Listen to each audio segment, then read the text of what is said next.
law and order, push-ups, and the pursuit of peace. Let's break it all down in another jam-packed MAGA Minute.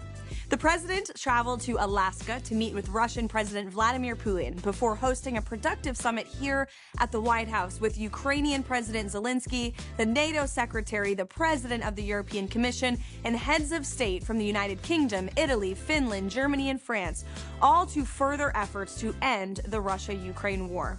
Foreign leaders have since remarked that more progress toward peace has been made in the last 2 weeks than in the past 3 years under Joe Biden. All we needed, clearly, was a new president.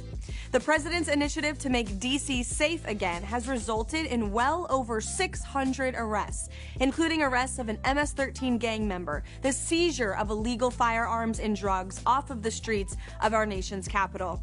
As a matter of fact, since President Trump began his crackdown on crime in D.C., all crime is down 9%, and violent crime is down 41% when compared to the 10 days before the president's executive actions.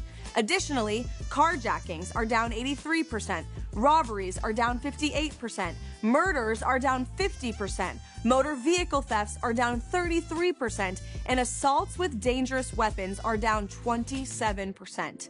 The president on Thursday went to greet and thank the men and women undergoing this historic effort to make our nation's capital safe and beautiful again. And the vice president, J.D. Vance, visited Union Station to visit troops keeping our nation's capital safe and took some protesters to school. HHS Secretary Bobby Kennedy and Secretary of Defense Pete Hegseth started quite the trend this week, encouraging other members of the cabinet and Americans like you across the country to participate in the Pete and Bobby Challenge.